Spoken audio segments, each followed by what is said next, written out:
We are in the resurrection series. Now, why am I spending so much time in this chapter of 1 Corinthians? Because Paul spent time there. He writes a whole letter to the congregation in Corinth. And he spends a lot of time in 1 Corinthians chapter 15 speaking about the resurrection.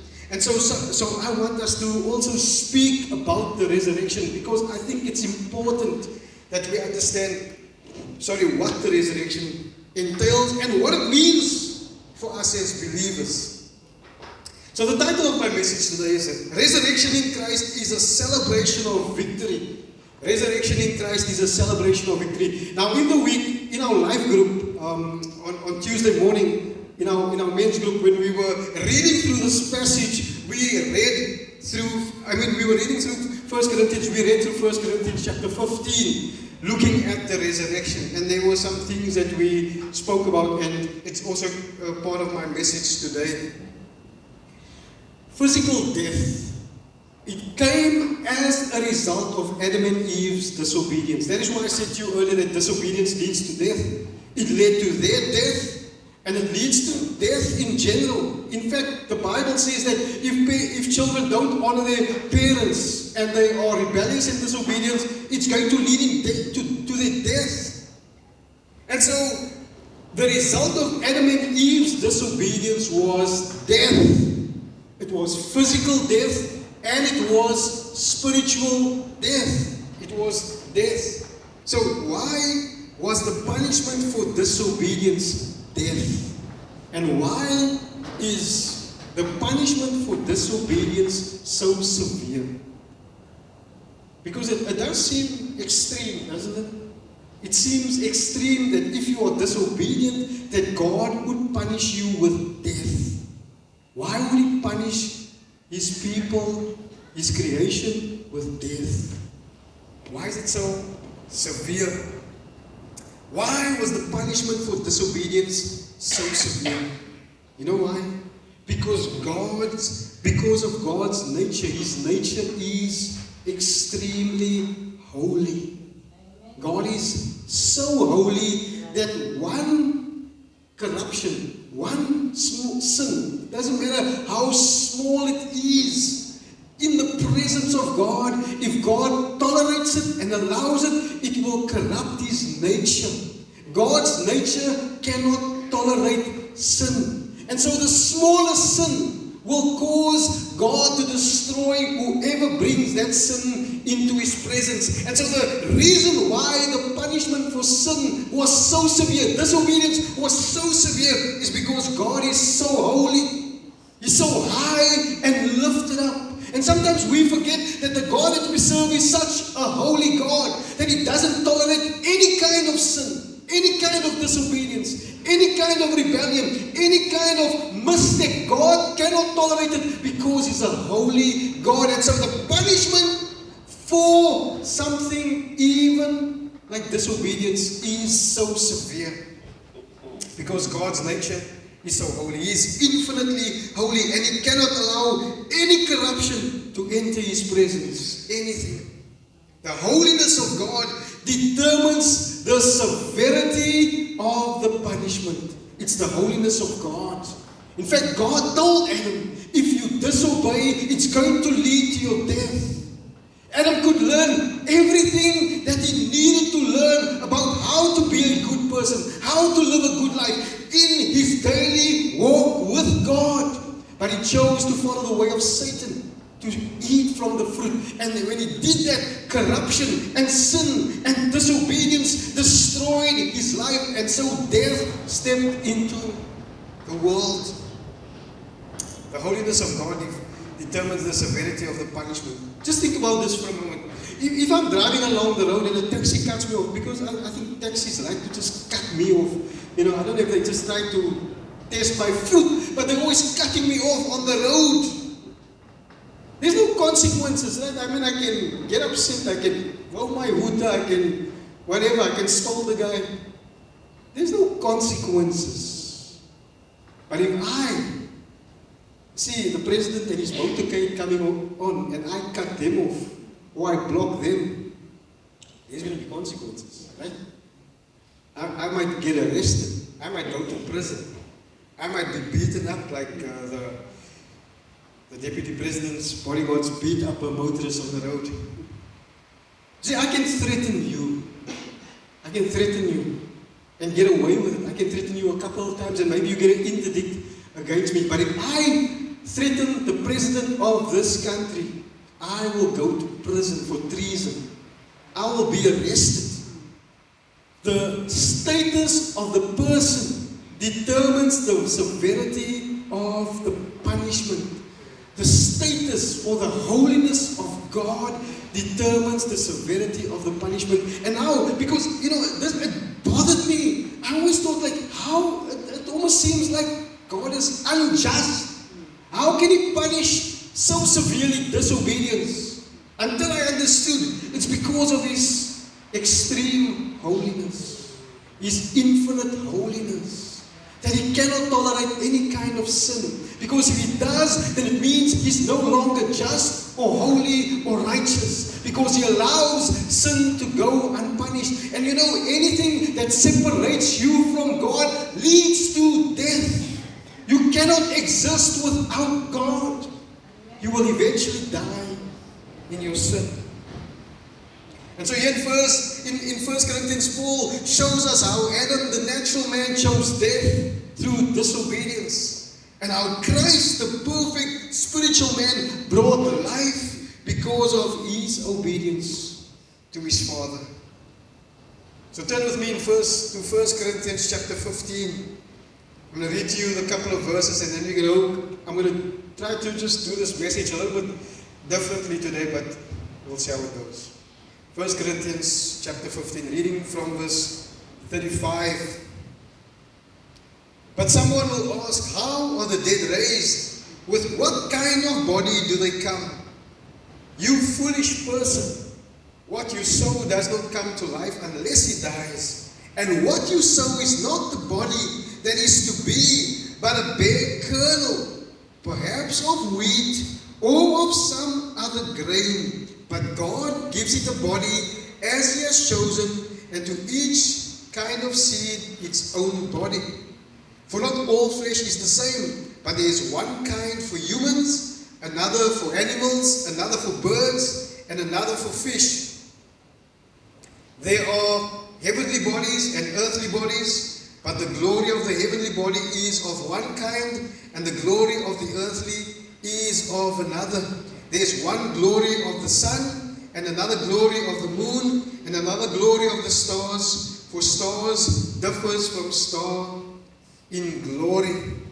So it is with the resurrection of the dead. What is sown perishable, what is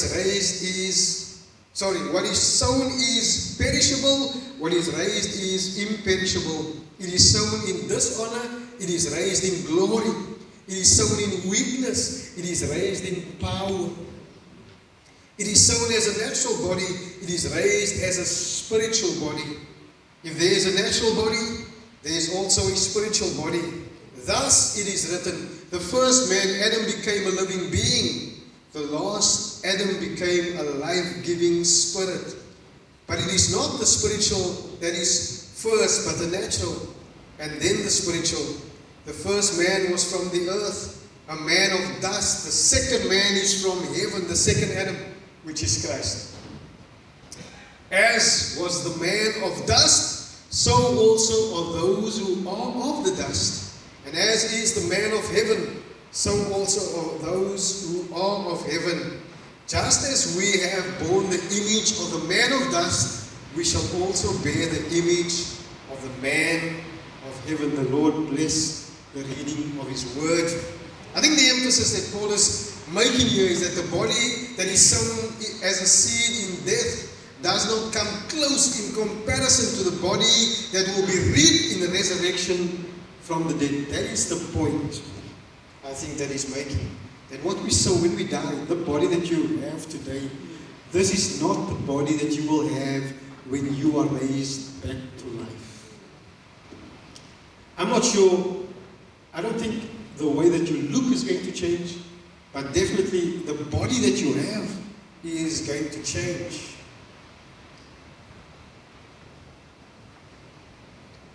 If you go back to verse 35, there's a question that Paul is addressing.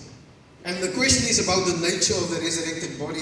He says, but someone will ask, how are the dead raised? With what kind of body do they come? And Paul is going to address this question. How are we raised? And what will our body be like? And he's going to try to give us a detailed description of just that the body is going to be different to the body that we have today. He's going to go out of his way to speak to us about this body. He gives us the analogy of the seed. Verse 38, he says, you foolish person. I'm not saying Paul is saying that it's a dumb question, but he's kind of telling you that to think in a natural way is foolish. What you sow does not come to life unless it dies. Think about this for a moment. Paul says he's going to use a seed as an analogy. Now, I know all of us, we know what seeds look like. When you look at that seed will produce something that does not look even close to that seed. Correct? When you take a seed, any seed, you plant it in the ground, a couple of weeks later there might be a plant, there might be a flower, there might be a tree. It's going to look completely different to the seed that you have planted. This is what Paul is saying.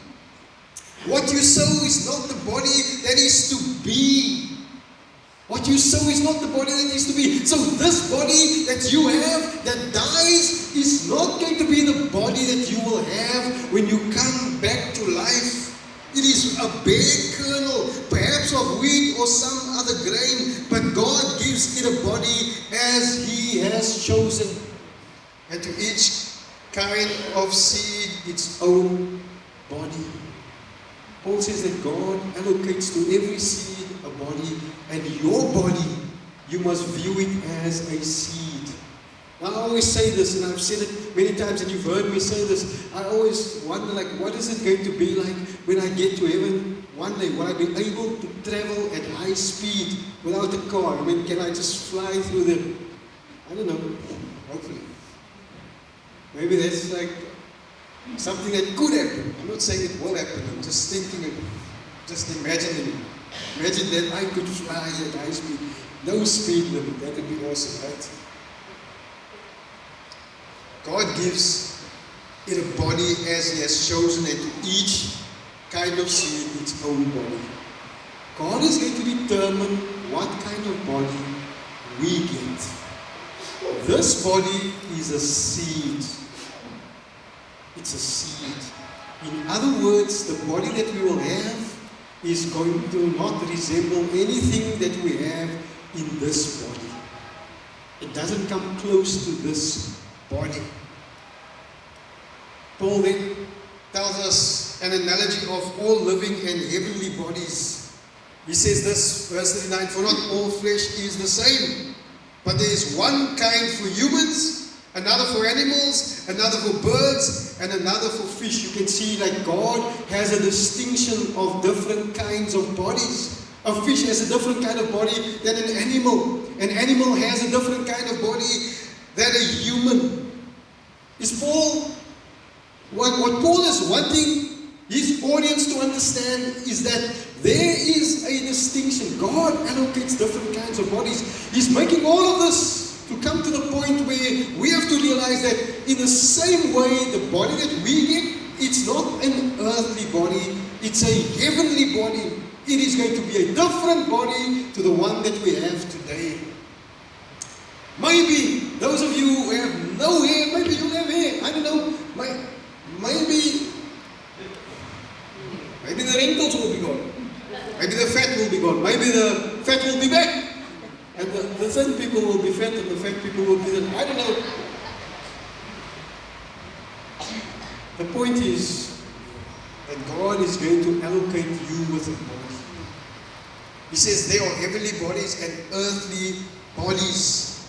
But the glory of the heavenly body is of one kind, and the glory of the earthly is of another. We have an earthly body right now. We have an earthly body. It is completely different to the body that we will have in the future. There is one glory of the sun and another glory of the moon, and another glory of the stars. For star differs from star in glory. So Paul is saying that there are different kinds of bodies, all living and heavenly bodies, they differ. They differ. It's not the same. So when you think about your body that dies and comes back to life, it's not the same. Whatever challenges, whatever struggles, whatever issues you have in your body that you have today, it is not going to be there when you have a new body.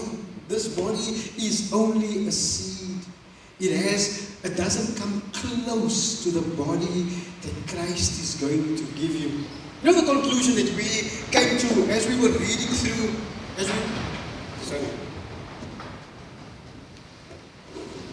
as we were reading through 1 Corinthians 15 on Tuesday, we came to this conclusion that death is not something that as believers we should fear. It's not something that we should be afraid of.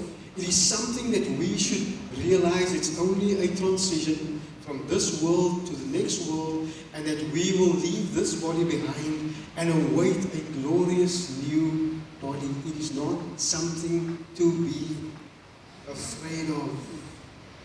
And sometimes as Christians we are afraid of death, but we don't have to be. Paul makes the comparison of our two bodies. He says in verse 42, so it is with the resurrection of the dead. What is sown is perishable. This body is perishable. It's going to die. My body is getting older. You know, a couple of years ago I didn't have any grey hair. Now I have a lot of grey hair. I only had like a little patch in front, and now I've got more grey hair. Okay? I'm getting older. I might get tired of things that in the past I didn't get tired of doing. So, and when this body is laid into the ground, it's going to rot, it's going to decay, it's going to perish. After a couple of days, a couple of weeks, a couple of months, if you should dig me up, there might only be bones that is left. This body is perishable. He says what is sown is perishable. When this body dies, it is perishable. What is raised is imperishable. So that's the one thing that Paul wants you to understand, that when you die, that is perishable, that body. But that is only a seed. Because the body that God is going to give you through Christ is going to be imperishable. It will never die again. It is sown in dishonor. It is sown in,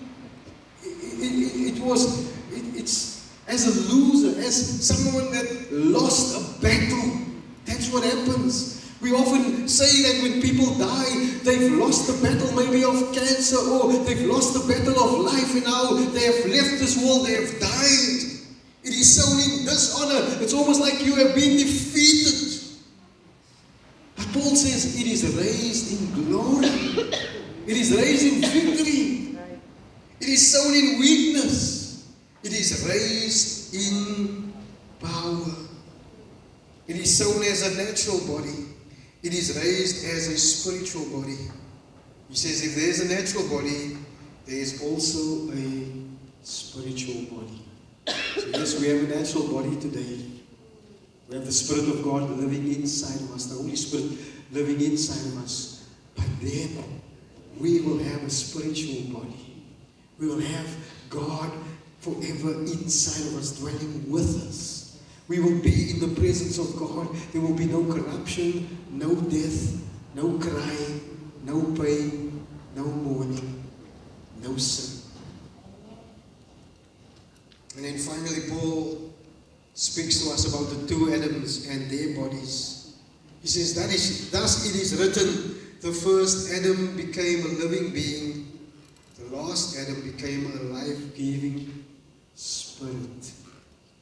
Yeah, Adam was a natural man, he was alive, he was a living being, but Christ, he gives life. He is a life-giving spirit. And to have Christ means that you will have life. The life of God will be a part of your body. of your new body. In eternity, you will have the life-giving Spirit of Christ as part of your body, of that spiritual body. He's giving you a body that comes directly from heaven, from God. It is a body that does not compare to the body that we have today. This body is a totally supernatural, different kind of body. It is not the spiritual that is first, but the natural, and then the spiritual.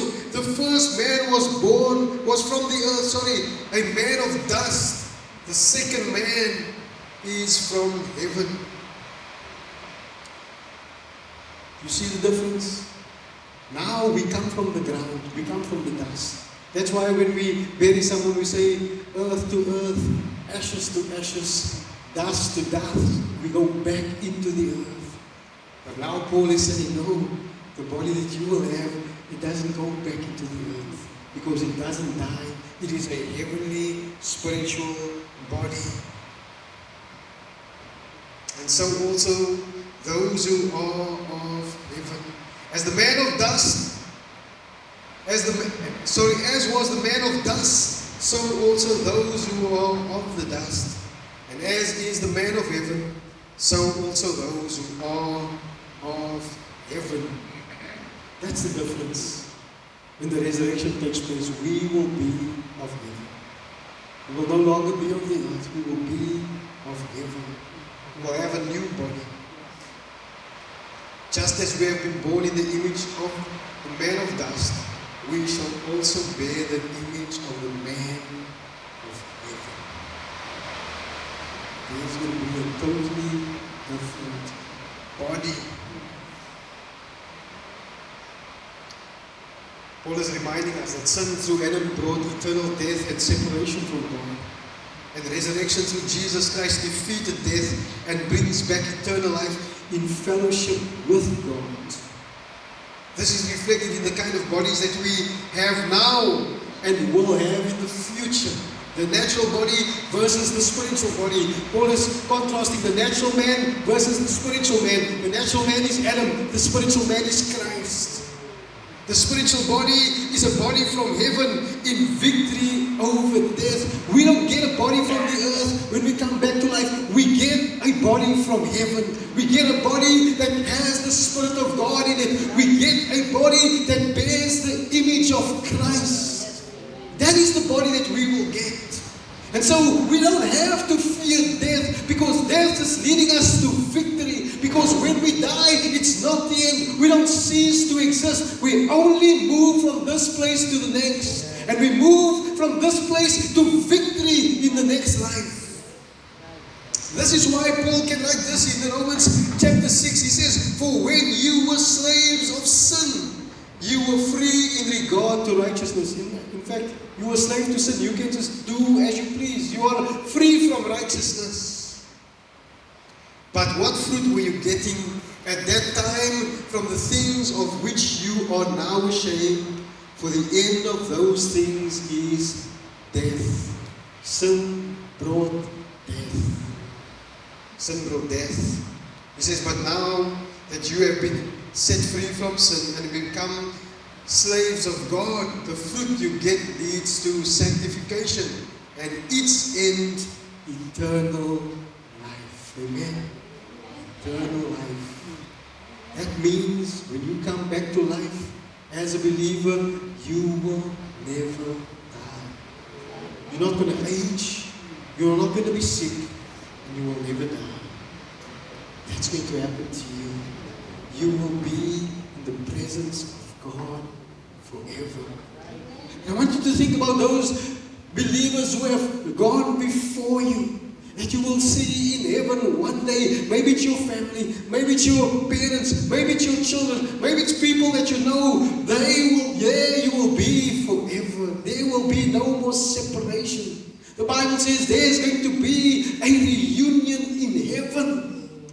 There's going to be this glorious reunion where we will see those who have left this world before us. But the most important one that we will see is the one who gave his life, who made it possible for us to be there with him. Verse 23 of Romans 6 says, for the wages of sin is death. The payment for your sin is death, but the free gift of God is eternal life in Christ Jesus our Lord.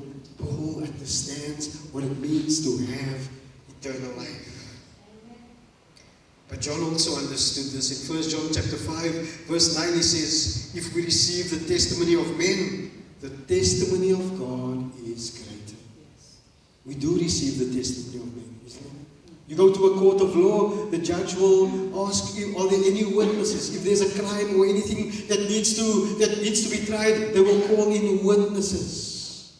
So the testimony of men, we receive it, we accept it. The Bible says that if we deal with any kind of offense or sin or any issue, we need to have witnesses sometimes in order to resolve an issue. We accept the testimony of men. Paul says, or John says, the testimony of God is greater.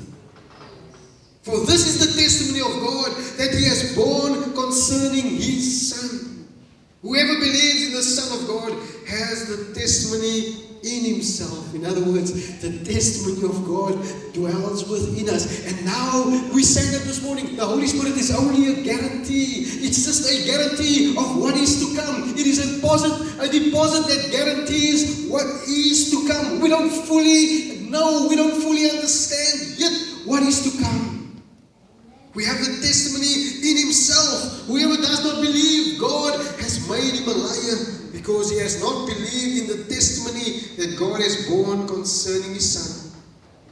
Verse 11, and this is the testimony, that God gave us eternal life, and this life is in his Son. Jesus says, I am the resurrection and the life. He is the one that gives eternal life. That life comes through Jesus. Whoever has the Son has life. Whoever does not have the Son of God does not have life. Without Christ, you have no life. Without Christ, like all of us, you are going to die, but you will be resurrected for eternal destruction.